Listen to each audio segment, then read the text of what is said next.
Hello everyone, welcome to this class. इस class में हम सीखेंगे कि केमिकल फार्मूला कैसे बनाए जाते हैं। अगर आपको हमारी वीडियो अच्छी लगती है तो चैनल को सब्सक्राइब करें, वीडियो को लाइक करें और ज़्यादा से ज़्यादा शेयर करें। तो चलते हैं पहले स्लाइड की तरफ।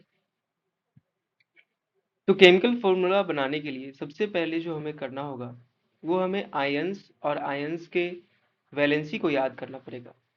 ये क्लास 9 का टेबल है। तो यहाँ पे हम देख सकते हैं कि कुछ आयंस दिए हुए हैं, कुछ पॉजिटिव आयंस है, कुछ नेगेटिव आयंस है और कुछ पॉली एटॉमिक आयंस है। ठीक है। तो जो पॉजिटिव आयंस है उनके वैलेंसी को याद रखना पड़ेगा, फिर नेगेटिव वाले का याद रखना पड़ेगा और पॉली एटॉमिक आयंस के वैलेंसी को याद रखना पड़ेगा।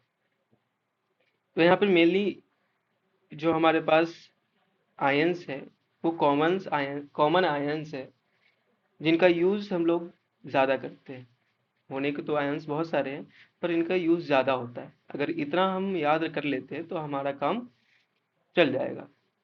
तो यहाँ जो पहला आयन है सोडियम, पोटेशियम, सिल्वर और कॉपर, इन चारों का वैलेंसी कितना है? 1। यानी इनके ऊपर एक पॉजिटिव चार्ज है। वैलेंसी निकालने का तरीका होता है। उसके बाद आता है magnesium, calcium, zinc, iron, copper. Copper का वैलेंसी 1 भी होता है, 2 भी होता है। उसी तरह से आयरन का जो वैलेंसी यहाँ पे 2 है और यहाँ पे 3 भी है। ठीक है। तो magnesium, calcium, zinc, iron, copper, इन सभी के वैलेंसी कितने होते हैं? 2। फिर आता है हमारा एल्युमिनियम और आयरन, इनके वैलेंसी 3 होते हैं। ठीक है, ये पॉजिटिव आयंस याद रखने हैं। फिर हमारा आता है हाइड्रोजन। तो हाइड्रोजन जो है वो पॉजिटिव चार्ज भी रखता है और ये नेगेटिव चार्ज भी रखता है। जब पॉजिटिव चार्ज रखता है तो इसे हम हाइड्रोजन बोलते हैं और जब निगेटिव चार्ज रखता है तो इसे हम हाइड्राइड बोलते हैं। फिर आता है क्लोराइड। क्लोराइड का वैलेंसी 1 होता है। ठीक है। जब निगेटिव आयंस का जो नाम होता है उसमें क्या हो जाता है, जैसे क्लोरीन है तो क्लोरीन क्या हो जाता है? क्लोराइड बन जाता है। क्या बन जाता है? क्लोराइड। इसी तरह से ब्रोमीन जो है ब्रोमाइड बन जाता है और इसका वैलेंसी भी -1 है, Br-। इसी तरह से आयोडीन आयोडाइड बन जाता है, ऑक्सीजन ऑक्साइड बन जाता है, सल्फर सल्फाइड बन जाता है। और इन दोनों के वैलेंसी कितने हैं? 2, निगेटिव के 2। फिर इसी तरह से नाइट्रोजन निगेटिव आयन बनता है तो नाइट्राइड बन जाता है, N-3। अब आते हैं कुछ पॉलीएटॉमिक आयंस। वैसे आयंस जिनमें एक से ज्यादा एटम्स हो उसे पॉलीएटॉमिक आयंस बोलते हैं। सबसे पहला हमारा है अमोनियम। अमोनियम जो है वो पॉजिटिव पॉलीएटॉमिक आयन है। इसका फॉर्मूला होता है NH4 और इस पे होता है +1 चार्ज। फिर आता है hydroxide OH-, nitrate, hydrogen carbonate, इन सभी के वैलेंसी कितने होते हैं? -1। इसी तरह से कार्बोनेट, सल्फाइड, सल्फेट, इन सभी के वैलेंसी होते हैं -2। और फॉस्फेट, फॉस्फेट का वैलेंसी होता है -3। तो सबसे पहले हमें ये याद रखना पड़ेगा। अब चलते हैं कैसे हम इससे, अगर इसको याद कर लेते हैं तो कैसे हम इससे केमिकल फॉर्मूला बना सकते हैं। तो जैसे हमारा पहला यहाँ पे नाम दे रखा है सोडियम क्लोराइड, तो इसका फॉर्मूला हम कैसे बनाएंगे? तो सबसे पहले हम देखेंगे कि जो फॉर्मूला का नाम होता है तो उसमें जो पहला वर्ड है वो क्या है? Positive ion. क्या है? Positive ion. और सोडियम का हमें पता है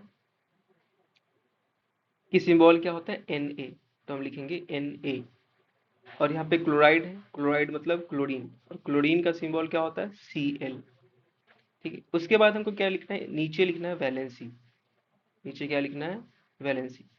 हमने पीछे पढ़ा है कि जो सोडियम है उसका वैलेंसी कितना है? +1। और क्लोरीन का वैलेंसी कितना होता है? -1। ठीक है। तो इतना लिखने के बाद हम क्या करेंगे? इसका क्रॉस मल्टीप्लीकेशन कर देंगे, Na का 1 से और Cl का इस 1 से। तो हम देख सकते हैं कि दोनों में 1 1 से मल्टीप्लाई हो रहा है और 1 से मल्टीप्लाई करने पे कोई फर्क नहीं पड़ता है। जैसे 2 का अगर 1 से गुना करें तो कोई फर्क नहीं पड़ता है, उसी तरह यहाँ भी कोई फर्क नहीं पड़ेगा। तो इसका फॉर्मूला क्या बनेगा? NaCl। क्या बनेगा? NaCl। दूसरा चलते हैं, silver chloride. Silver chloride, silver का वैलेंसी 1 होता है, जैसे पीछे वाले स्लाइड में सिल्वर का नहीं था। तो सिल्वर का हम याद रखेंगे कि Ag होता है और इसका वैलेंसी कितना होता है 1। कितना होता है 1। अभी हमने पढ़ा है कि क्लोराइड क्लोरीन का वैलेंसी कितना होता है 1। तो फिर हम इसका क्या करेंगे, क्रॉस मल्टीपल करेंगे और यहाँ से हमारा आएगा AgCl। क्या आएगा AgCl। नेक्स्ट स्लाइड पे चलते हैं। अब जैसे हमारा आया हाइड्रोक्लोरिक एसिड। हाइड्रोक्लोरिक एसिड, तो एसिड कहने का मतलब है हाइड्रोजन। एसिड कहने का मतलब है हाइड्रोजन, और यहाँ पे हाइड्रो लिखा भी हुआ है और क्लोरिक। ठीक है, तो हाइड्रो मतलब हाइड्रोजन H, और यहाँ पे क्लोरीन है Cl। तो हमें पता है कि जो क्लोरीन है वो माइनस है, इसलिए यहाँ पे 1 आ जाएगा। और हाइड्रोजन यहाँ पे क्या है, पॉजिटिव आयन की तरह है। ठीक है, तो इसका भी 1 आ जाएगा। फिर इसका हम क्या करेंगे, क्रॉस मल्टीप्लीकेशन करेंगे, तो ये आएगा HCl। क्या आएगा HCl। नेक्स्ट पे चलते हैं हाइड्रोजन सल्फाइड। ठीक है, आप लोग भी ट्राई कर सकते हैं हमारे साथ, वीडियो को रोक कर सॉल्व करने का कोशिश करें। ठीक है, तो हाइड्रोजन क्या है यहाँ पे H, और सल्फाइड अभी हमने पढ़ा है कि सल्फाइड आयन जो होता है वो क्या होता है S2-। क्या होता है S2-। तो यहाँ पे कुछ नहीं करेंगे, हम बस S लिखेंगे, सल्फाइड का S, सल्फर का S। फिर नीचे वैलेंसी लिखेंगे। हाइड्रोजन का वैलेंसी 1 होता है और सल्फर का वैलेंसी 2 होता है। अब इसका क्या करेंगे, क्रॉस मल्टीप्लिकेशन करेंगे, तो हाइड्रोजन का मल्टीप्लाई 2 से हो जाएगा और सल्फर का 1 से। तो इसका फॉर्मूला आएगा H2S। क्या आएगा H2S। नेक्स्ट चलते हैं मैग्नीशियम क्लोराइड। ठीक है, तो हमें सबसे पहले क्या याद रखना है कि मैग्नीशियम का वैलेंसी क्या होता है, मैग्नीशियम आयन। तो मैग्नीशियम आयन के बारे में हमने पढ़ा है पीछे कि इस पे कितना चार्ज होता है 2+, यानी इसका वैलेंसी कितना है 2 है। तो सबसे पहले हम क्या करेंगे, इसका सिंबल लिखेंगे Mg, और क्लोराइड मतलब Cl। ठीक है, Mg का वैलेंसी कितना होता है 2, और क्लोराइड का वैलेंसी कितना होता है 1। तो अब क्या करेंगे, इसका क्रॉस मल्टीप्लिकेशन करेंगे, और तो यहाँ देख सकते हैं कि Mg का गुना किससे हो रहा है 1 से। Mg 1 लिखते नहीं हम लोग, और क्लोरीन क्लोरीन का गुना हो रहा है 2 से, तो Cl2। क्या आएगा MgCl2। नेक्स्ट देखते हैं एल्यूमिनियम ऑक्साइड। एल्यूमिनियम ऑक्साइड, तो हमें पता होना चाहिए कि एल्यूमिनियम आयन का वैलेंसी कितना होता है। तो एल्यूमिनियम आयन का वैलेंसी होता है Al3+। कितना होता है Al3+, यानी इसका वैलेंसी 3 होता है। और वहीं अगर हम ऑक्साइड की बात करें तो ऑक्साइड पे चार्ज होता है 2-, O2-, यानी इसका वैलेंसी कितना है 2 है। तो सबसे पहले हम एल्यूमिनियम का क्या करेंगे, सिंबल लिखेंगे Al, और फिर ऑक्साइड का O। ठीक है, अब इसका वैलेंसी लिखेंगे। एल्युमिनियम का वैलेंसी कितना होता है 3, और ऑक्साइड का वैलेंसी होता है 2। अब इसका क्या करेंगे, क्रॉस मल्टीप्लिकेशन करेंगे।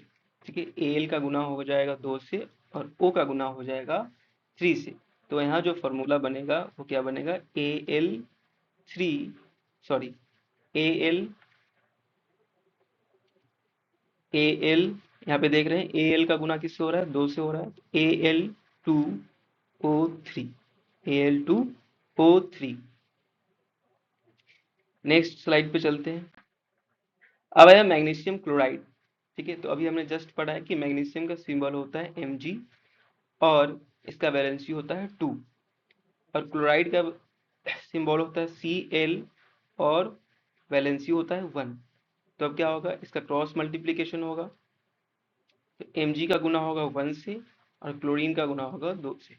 तो क्या आ जाएगा MgCl2। क्या हो जाएगा MgCl2। नेक्स्ट है हमारा एल्यूमिनियम ऑक्साइड। तो ये शायद हमने अभी पीछे किया है जस्ट, तो आप खुद से करें HW। Next calcium oxide, calcium oxide. तो सबसे पहले हमें क्या याद रखना पड़ेगा कि कैल्शियम आयन का वैलेंसी कितना होता है। तो कैल्शियम आयन को कैसे हम लिखते हैं, Ca2+, यानी इसका वैलेंसी कितना है, 2 है। कितना है, 2। तो कैल्शियम का सिंबल क्या होता है, Ca, और इसका वैलेंसी होता है 2। और ऑक्साइड हमने पीछे पढ़ा है, ऑक्सीजन का सिंबल O और वैलेंसी 2, देख सकते हैं यहाँ पे। तो ये क्या हो जाएगा, 2 और 2 कैंसल आउट हो जाएगा। एक तरह से क्या है, Ca2+ और ऑक्सीजन 2-। तो यहाँ पे जो +2 है, ये -2 को क्या कर देगा, कैंसल आउट कर देगा। यानी हम याद रख सकते हैं कि अगर वैलेंसी सेम हो तो क्या कर देता है, एक दूसरे को कैंसल आउट कर देता है। यानी इसका जो फॉर्मूला होगा वो क्या होगा, CaO। क्या होगा, CaO। नेक्स्ट चलते हैं, कैल्शियम कार्बोनेट। अब यहाँ पे एक नया आयन आ गया, कार्बोनेट। तो हम याद रखेंगे कार्बोनेट आयन, कार्बोनेट आयन। उस टेबल में सभी आयन्स दिए हुए हैं जिसे आपको क्या करना है, याद। तो कार्बोनेट का फॉर्मूला होता है CO3 और इस पे चार्ज होते हैं -2। यानी कि कार्बोनेट पे कितने का वैलेंसी कितना होता है, 2। तो कैल्शियम का सिंबल होता है Ca और इसका वैलेंसी अभी जस्ट ऊपर पढ़ा है हमने, 2 होता है। और कार्बोनेट का सिंबल होता है CO3, कार्बन और 3 ऑक्सीजन से मिलकर बना होता है, और इसका भी वैलेंसी 2 होता है। तो अब क्या करेंगे, क्रॉस मल्टीप्लिकेशन करेंगे और देखेंगे कि दोनों का वैलेंसी क्या है, सेम है। इसलिए ये दोनों क्या हो जाएंगे, कैंसिल आउट हो जाएंगे। और इसका जो फॉर्मूला बनेगा वो क्या बनेगा, CaCO3। क्या बनेगा, CaCO3। ठीक है। अब चलते हैं नेक्स्ट स्लाइड पे, कुछ क्वेश्चंस और सॉल्व करेंगे जिससे आपको समझने में आसानी हो। अब कुछ क्वेश्चन ऐसे लेंगे जो पॉली एटॉमिक आयंस हो। जैसे यहाँ आ गया पोटेशियम सल्फेट। क्या आ गया, पोटेशियम सल्फेट। तो पोटेशियम का याद रखना है पहले हमें, पोटेशियम, पोटेशियम आयन। पोटेशियम का पोटेशियम का सिंबल होता है K और इस पे एक प्लस चार्ज होता है। यानी इसका वैलेंसी कितना है, 1। K का वैलेंसी 1 है। और sulphate SO4, sulphate ion, sulphate ion, इसको कैसे लिखते हैं, SO4 2-। ये क्या है, पॉली एटॉमिक आयन है जिसका वैलेंसी कितना है, 2। तो यहाँ पे हम नीचे लिखेंगे 2। अब इसका क्या करेंगे, क्रॉस मल्टीप्लीकेशन। K का गुना किससे होगा, 2 से, और SO4 का क्या होगा, 1 से। तो हम यहाँ पे लिखेंगे K2SO4। ठीक है। अगर हमसे पूछा जाए कि चलिए बताइए मैग्नीशियम सल्फेट का फॉर्मूला क्या होगा, मैग्नीशियम सल्फेट, मैग्नीशियम सल्फेट का फॉर्मूला क्या होगा। तो अभी हमने पीछे पढ़ा है कि मैग्नीशियम का सिंबल होता है Mg और इसका वैलेंसी होता है 2। और यहाँ पे सल्फेट है तो सल्फेट का क्या होता है, SO4 और इसका भी क्या होता है, 2। तो देख सकते हैं जब क्रॉस मल्टीप्लिकेशन होगा तो यहाँ से क्या बनेगा, 2 और 2 कैंसल आउट हो जाएगा और बनेगा MgSO4। क्या बनेगा, MgSO4। नेक्स्ट फॉर्मूले पे चलते हैं, कैल्शियम क्लोराइड। कैल्शियम का हमने अभी पढ़ा है कि कैल्शियम का होता है Ca और क्लोराइड का होता है Cl। ठीक है। और इसके वैलेंसी होते हैं 2 और 1। इसका क्रॉस मल्टीप्लिकेशन करेंगे तो Ca का गुना 1 से हो जाएगा और Cl का गुना 2 से हो जाएगा। तो यहाँ से जो फॉर्मूला बनेगा वो क्या बनेगा, CaCl2। नेक्स्ट स्लाइड पे चलते हैं। अब यहाँ पे आता है एल्युमिनियम सल्फेट। तो यहाँ पे हम सीखेंगे कि कैसे मल्टीप्लाई किया जाता है पॉली एटॉमिक आयंस को। ठीक है। अभी हमने पढ़ रखा है कि एल्युमिनियम का वैलेंसी 3 होता है और सल्फेट का SO4 और जिसका वैलेंसी 2 होता है। तो अब एल्युमिनियम का गुना 2 से होगा और सल्फेट का गुना 3 से। तो यहाँ जो हमारा फॉर्मूला आएगा वो क्या आएगा, Al का गुना हो रहा है 2 से और सल्फेट का गुना हो रहा है 3 से। तो हम क्या करेंगे, पूरे का गुना करेंगे। सिर्फ ऐसा नहीं है कि यहाँ पे 3 लिख के छोड़ दें, ऐसे लिखेंगे तो गलत हो जाएगा। यहाँ पे क्या हो रहा है, सल्फर का भी गुना 3 से हो रहा है और वो O4 का भी गुना 3 से हो रहा है। इसलिए हम क्या करते हैं, इसको ब्रैकेट में डालते हैं। यानी इसे हम क्या करते हैं, होल का गुना करते हैं। होल मतलब SO4 का गुना करते हैं। तो इसे हम बोलेंगे Al2SO4 का होल ट्राइस। ठीक है, तो याद रखेंगे जब पॉलीएटॉमिक आयन होगा तो क्या करेंगे, ब्रैकेट लगाएंगे। Next, calcium hydroxide. Calcium hydroxide, calcium का सिंबल होता है Ca और इसका वैलेंसी होता है 2। और हाइड्रोक्साइड आयन, हाइड्रोक्साइड आयन जो होता है उसका सिंबल होता है OH और इस पे चार्ज होता है -1, यानी इसका वैलेंसी कितना है, -1। तो यहाँ लिखेंगे हाइड्रोक्साइड OH और इसका वैलेंसी 1। तो Ca का गुना 1 से होगा और OH का गुना 2 से होगा। तो देख सकते हैं कि OH यहाँ पे क्या है, पॉली एटॉमिक आयन है और इसका मल्टीप्लाई 2 से हो रहा है। जब तक 1 से हो रहा था तो हमें दिक्कत नहीं था, पर 2 या 3 से होगा तो क्या करेंगे, इसको ब्रैकेट में डालेंगे। तो यहाँ आएगा CaOH का होल ट्वाइस। ठीक है, क्या करेंगे, CaOH का होल ट्वाइस, यानी ब्रैकेट में डाल के 2 से गुना करेंगे। नेक्स्ट चलते हैं। मैग्नीशियम सल्फेट का हमने पहले ही कर रखा है पीछे, आप खुद से ट्राई करें, SW में है आपके, खुद से ट्राई करें। और नेक्स्ट हमारा है अमोनियम क्लोराइड। क्या है, अमोनियम क्लोराइड। तो अमोनियम आयन का जो फॉर्मूला होता है, सिंबल होता है, वो क्या होता है, अमोनियम आयन। अमोनियम आयन क्या है, पॉली एटॉमिक आयन है, poly atomic positive ion NH4 plus, NH4 plus, यानी इसका वैलेंसी कितना है, 1। तो अमोनियम के नीचे हम लिखेंगे NH4, क्या लिखेंगे, NH4, और नीचे इसका वैलेंसी लिखेंगे 1। और क्लोराइड हमें पता है क्लोरीन है ये, Cl, और इसका भी वैलेंसी क्या है, 1। अब क्या है, 1 1 से मल्टीप्लाई होगा तो क्या होगा, कैंसिल आउट हो जाएगा, यानी जो फॉर्मूला बन के आएगा क्या आएगा, NH4Cl। क्या आएगा, NH4Cl। चलते हैं नेक्स्ट स्लाइड पे। अब ये कुछ क्वेश्चंस है जो आपको क्या करने हैं, खुद से करने हैं, होमवर्क है, और आप कमेंट में इसे बता सकते हैं कि आपका आंसर क्या आया है। अगर आपको वीडियो अच्छी लगती है तो चैनल को सब्सक्राइब करें, वीडियो को लाइक करें और ज़्यादा से ज़्यादा शेयर करें। Thank you.